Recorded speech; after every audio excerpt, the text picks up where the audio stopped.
Gastamos aproximadamente um terço das nossas vidas dormindo, o que significa que se você tiver a sorte de chegar aos 100 anos de idade, você passará 30 anos da sua vida contando carneirinhos. E gastamos todo esse tempo dormindo porque o sono, meus amigos, é algo extremamente essencial para as nossas vidas. E por esse motivo, é importante que neste vídeo a gente entenda o que está acontecendo no nosso corpo e na nossa mente durante o nosso sono. Fala pessoal, aqui é o Joatson e neste vídeo eu irei falar de um assunto que está tirando o sono de muita gente. Vocês entenderam o trocadilho? Bem, eu irei falar sobre o sono, melhor dizendo, eu irei explicar brevemente o que acontece no nosso cérebro para produzir o início do nosso sono e também sobre o que acontece durante uma longa noite de sono. Bem, vamos começar com essa pergunta. Como você sabe quando é a hora de dormir e quando é a hora de acordar? E você deve estar pensando, eu tenho um despertador, meu filho, o meu despertador me permite saber quando é a hora de acordar. Tá ok, eu vou deixar passar isso.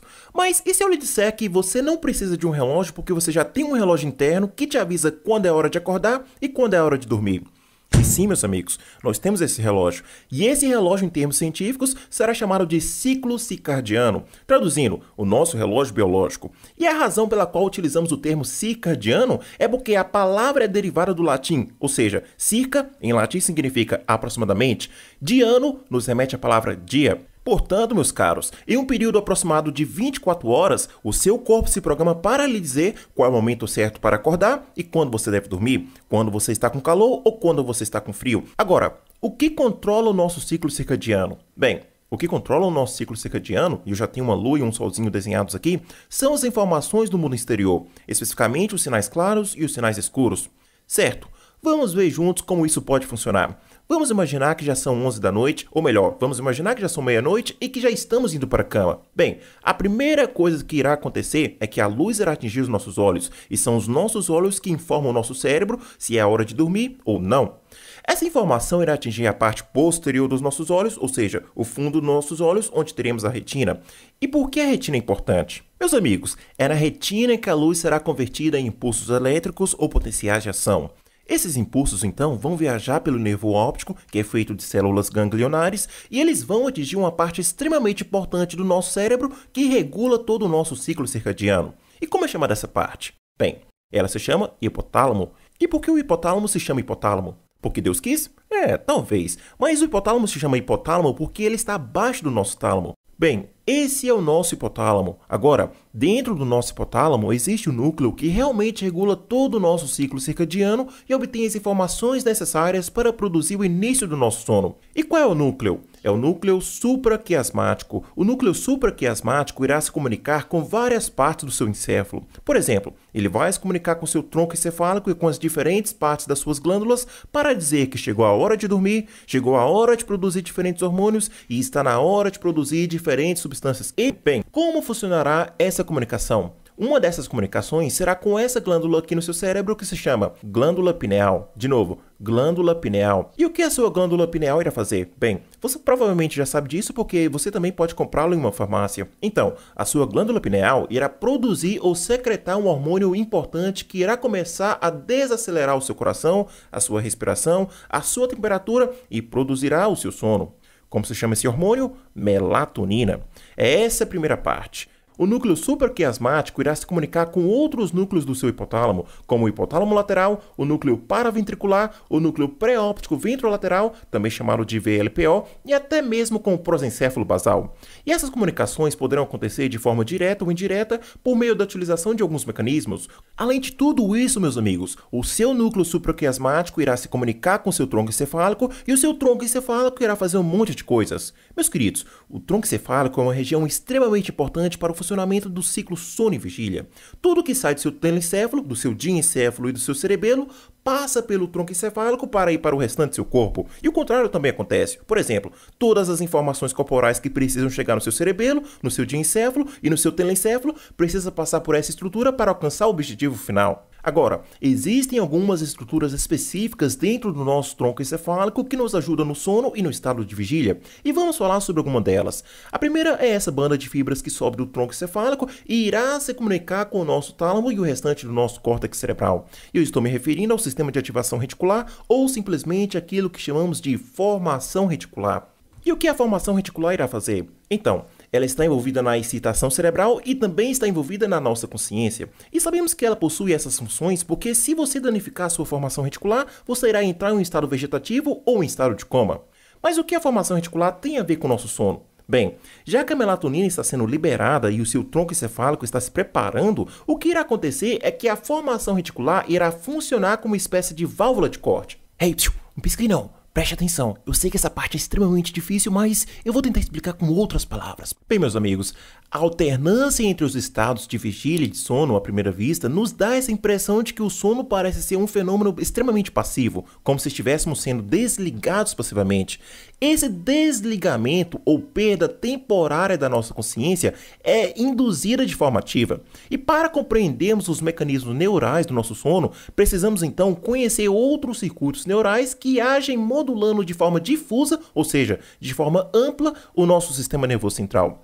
Além de possuirmos circuitos neurais específicos, ou seja, circuitos sensoriais e circuitos motores, pessoal, o nosso sistema nervoso central possui conexões nervosas que vão ser amplamente espalhadas e que vão então possuir a função de ligar e desligar as várias regiões do nosso cérebro ao mesmo tempo. E de fato, quando adormecemos, iremos fazer tudo isso de uma única vez. Os vários circuitos que possuímos, o circuito visual, auditivo, olfativo, motor, etc., eles não vão ser desligados de um por um. E isso nos sugere que deve existir um sistema atenuador ou ativador geral de todo o nosso sistema nervoso central. E graças à atividade desse sistema, o nosso estado de consciência e o desempenho comportamental podem variar ao longo de um dia. Por exemplo, acordados, podemos estar bastante dispostos e atentos a fazer inúmeras atividades. E logo, meus caros, estamos menos atentos, menos dispostos e com menos movimentos e quase sonolentos e jogados numa poltrona com uma preguiça danada. Em seguida, nossos olhos se fecham e começamos a dormir. Então, pessoal, para resumir essa parte, no nosso sistema nervoso central, mais precisamente na formação reticular, em núcleos específicos do tronco encefálico e do prosencéfalo basal, existe uma coleção de neurônios que vão exercer funções moduladoras, ou seja, funções de atenuação ou ativação de amplas as regiões do nosso cérebro, cada qual, então, vai sofrer a ação específica de um neurotransmissor. Então, quer dizer que vamos ter neurotransmissores participando desse ciclo, sono e vigília? Mas é claro que sim, meus amigos. Claro que vamos ter vários neurotransmissores participando nessa relação de sono-vigília. Como, por exemplo, temos a serotonina, temos a dopamina, a acetilcolina, a norepinefrina e o GABA, que será o nosso principal neurotransmissor inibitório. Mas, pessoal, de antemão eu gostaria de dizer que não vamos falar sobre eles neste momento, porque lembre-se, estamos falando de um ciclo chamado vigília-sono ou sono-vigília. Portanto, se vocês não entenderem primeiramente a fundo como esses neurotransmissores atuarão na parte de vigília, dificilmente vocês entenderão como eles irão atuar na parte do sono. Por esse motivo, se esforcem primeiramente no entendimento da parte de vigília, porque assim vocês entenderão melhor a relação desses neurotransmissores e os seus locais de atuação durante as fases do sono. Combinado? E aqui vai uma outra pergunta. Já que fizemos um apanhado geral de algumas estruturas que vão fazer parte do ciclo circadiano, o que então irá acontecer entre aquelas 7 ou 8 horas de sono que você precisa ter todos os dias? E como você sabe que isso acontece? Bem, vamos olhar para esse esquema. A razão pela qual sabemos que está acontecendo durante o sono é porque algum tempo atrás, pessoal, um grupo de cientistas fizeram experimentos para espiar o seu cérebro enquanto você dorme. E sim, meus amigos, eu sei que isso parece coisa de outro mundo, mas eles fizeram isso. E graças aos experimentos, hoje podemos então saber o que eles fizeram através dessa pequena maquininha chamada eletroencefalograma, ou simplesmente EEG. E o que essa máquina faz? Então, é essa máquina que irá monitorar a atividade elétrica do seu sono.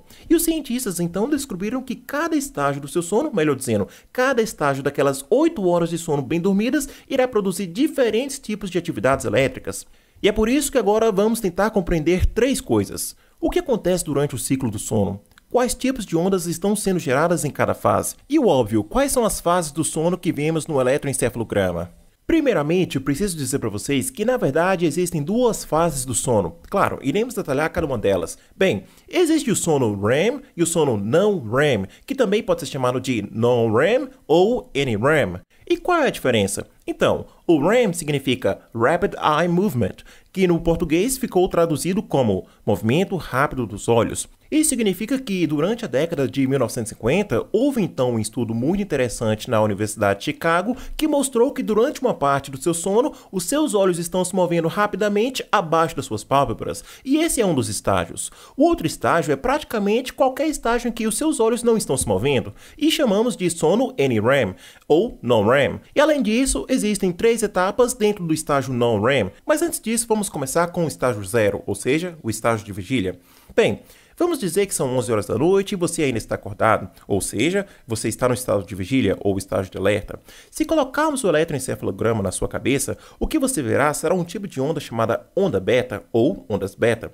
As ondas beta são ondas que possuem alta frequência e baixa amplitude. Portanto, quando você estiver acordado, da mesma forma que está agora, o seu cérebro está produzindo as ondas beta, ok? Então, meus amigos, o que vai acontecer? O que vai acontecer depois, meus amigos? Bem, o que vai acontecer depois é que vocês vão ficar bem mais cansados, bem mais desmotivados, bem mais sonolentos, mais relaxados com a vida. E vocês vão começar a querer dormir, certo? É, exatamente, pessoal. Nesse estágio de sonolência que o seu cérebro vai começar a produzir as ondas alfa ao invés das ondas beta. E daí o que vai acontecer? O que vai acontecer é que você vai entrar naquilo que chamamos de non-REM 1 ou N1 ou primeiro estágio do sono non-REM. E lembre-se, aqui os seus olhos não estão se movendo. E como é que você irá se lembrar do estágio 1 do non-REM? Então, sabe aquele momento que você está vendo um filme de noite com a sua família ou com seus amigos e do nada você dá aquela pescada, aquela fisgada e acorda bem atordoado, cansado, cansada e começa a perguntar se você perdeu alguma parte do filme, se o filme já acabou, enfim. Este momento de sonolência ou de sono leve é o momento que chamamos de estágio 1 do non-REM. E lembre-se, é neste momento que vocês também poderão achar que ouviram algum som ou a voz de alguém, sendo que na verdade vocês não ouviram nada, ou seja, vocês tiveram uma experiência sensorial falsa, certo? Então, vamos continuar. O que acontece depois? O que acontece depois, pessoal, é que vocês vão continuar com a transição do sono leve ou estágio de sonolência para aquilo que chamamos de non-REM 2 ou N2. E o que acontece nesse estágio? Bem, você ainda experimenta as ondas alfas vão continuar acontecendo aqui nesse estágio, mas algo interessante também vai acontecer. É nesse estágio que a temperatura do seu corpo vai começar a diminuir, os seus batimentos cardíacos vão ficar mais lentos, a sua respiração também vai ficar mais lenta e os seus músculos vão ficar bem mais relaxados. E como você será capaz de identificar essa fase no eletroencefalograma? Bem, você será capaz de identificar essa fase no seu EEG por causa de 2 fatores. O primeiro fator de identificação será os fusos do sono, e o segundo fator de identificação será os complexos K. Mas vamos entender o que eles são. Então, durante o estágio non-REM 2, você terá as ondas alfas, que possuem alta frequência e baixa amplitude. Só que do nada, você será capaz de perceber então alguns breves surtos de atividade cerebral no gráfico, assim como eu estou te mostrando agora. E além dos fusos de sono, como eu disse, você verá os complexos K, que vão ser representados por um aumento da amplitude, por uma queda também na amplitude e pela volta à normalidade da onda alfa. Entendido? E depois disso nós temos o non-REM 3 ou estágio N3 e também o non-REM 4 ou N4, estágio N4, que são bem parecidos. A partir desses estágios, vocês verão ondas com baixa frequência, ou seja, ondas bem distantes umas das outras, e além disso, essas ondas terão uma alta amplitude, da mesma forma que eu estou mostrando para vocês nesse gráfico. Meus amigos, é a partir desse momento que vocês poderão bater o martelo e afirmar de uma vez por todas que finalmente vocês entraram num sono profundo. Na fase de vigília, vocês terão as ondas beta. No estágio N1 e N2 do non-REM, vocês terão as ondas alfa. E no estágio N3 e no estágio N4, o que vocês terão? Bom, no estágio N3 e no estágio N4, ou nesse estágio de sono profundo, vocês terão as ondas do tipo delta, que são ondas muito mais lentas, ok? Bem, outra coisa que vocês precisam lembrar sobre esses estágios é que é nesses estágios que o seu corpo vai começar a liberar o hormônio de crescimento, ou seja, aquele hormônio que também é chamado de GH. Mas por quê? Porque é exatamente nessa fase que o seu corpo vai começar a reparar os seus tecidos.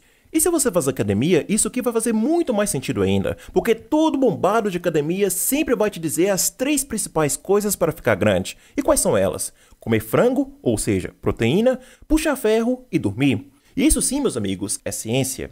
Além disso, não se esqueçam que nos estágios N3 e N4 vocês poderão presenciar alguns distúrbios do sono, como falar enquanto dorme, andar enquanto dorme, e o termo técnico seria sonambulismo, fazer xixi na cama e outras coisinhas chatas também.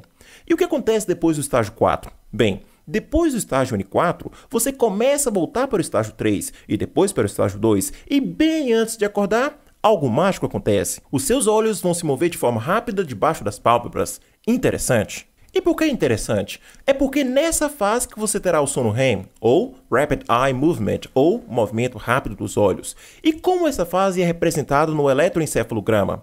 As ondas do sono REM vão parecer com as mesmas ondas da fase de vigília, ou seja, o seu cérebro pode não saber a diferença entre estar acordado e estar na fase REM, porque as ondas são bem parecidas.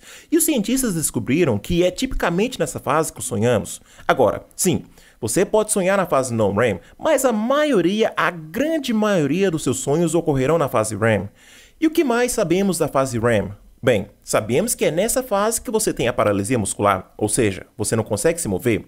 Outra coisa importante sobre essa fase é que ela recebe o nome de sono paradoxal. E por que o sono REM é paradoxal? Porque não faz sentido algum, meus amigos. Ou seja, o seu cérebro vai estar muito ativo, você terá muita alta na atividade cerebral, mas em contrapartida, o seu corpo vai estar paralisado. E é esse o paradoxo que os cientistas encontraram.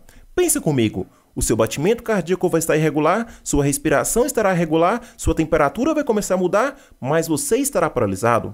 C'est la vie, that's life. A vida é assim, meus amigos. Então, outra coisa importante sobre o sono REM é que ele também vai ser importante para o seu aprendizado e para a sua memória. Em outras palavras, se neste momento você acabou de estudar sobre as fases do sono e nesta mesma noite eu te privar de ter o sono REM, provavelmente você terá problemas para lembrar de tudo isso no próximo dia, ou seja, amanhã.